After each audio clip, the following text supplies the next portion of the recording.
আমাদের বিএনপির চেয়ারপারসন বর্তমান চেয়ারম্যান তারেক রহমান সাহেবের একটা ভিডিও আমার কাছে খুব ভালো লাগছে, যেটা আমাদের আলেম সমাজের জবান থেকে আসার কথা ছিল। এটা আমাদের আলেম সমাজের জবান থেকে আসে নাই। বাবা, আমি রাজনীতি পছন্দ করি না।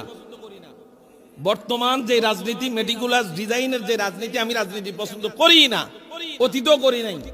কিন্তু যেটা সত্য এটা তো বলতে হবে, কি কথা কয় না?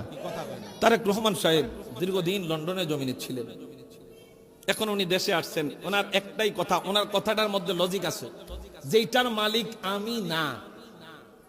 কথা কয় না?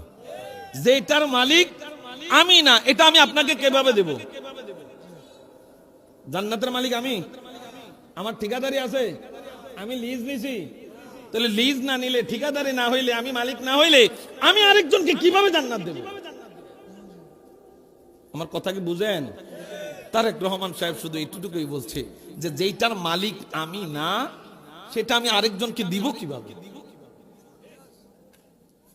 বাবা, কথা কি আমার বুঝেন?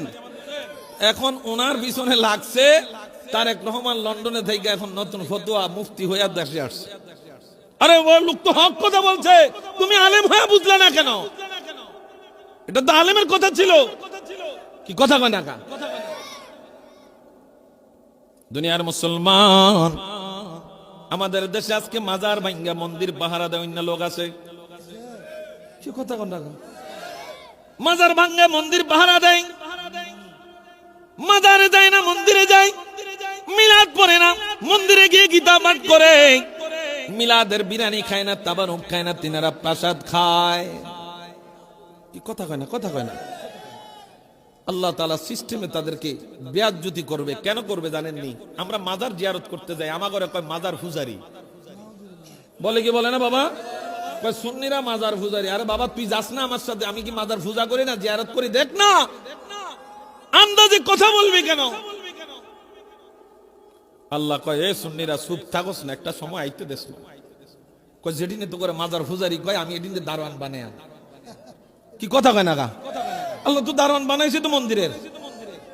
আফসোসের ব্যাপার হলো বাবা, তুমি মন্দিরে যাও আর যেখানে যাও, উলঙ্গ অবস্থায় যাও, তুমি নাইট ক্লাবে যাও, কোনো আফসোস নাই। টুপি নিয়ে গেলা কেন? পাঞ্জাবি নিয়ে গেলা কেন? তুমি তো আমার নবীর সুন্নাতকে বেয়াজ্জতি করেছো। কি কথা কন না? তুমি তো আমার নবীর সুন্নাতকে বেয়াজ্জতি করেছো। তোমার সাথে আমার লাল ঠেলাঠেলি নাই। তুমি 5 ওয়াক্ত নামাজ পড়ো, আমিও 5 ওয়াক্ত নামাজ পড়ি। তুমি রোজা 30টা রাখো, আমিও রোজা 30টা রাখি। তোমার সাথে আমার লাল ঠেলাঠেলি কিসের? কথা বলেন, তোমার সাথে আমার লাল ঠেলাঠেলি নেই। অবাক হয়ে যায়, তাওহীদি জনতা নাম দিয়ে যারা মাজারে আক্রমণ করে, সেই তাওহীদি জনতাকে দেখছি মন্দির পাহারা দিচ্ছে। আফসোসের বিষয়টা এইটা। আরে দুনিয়ার মুসলমান, গভীর মনোযোগ দেন।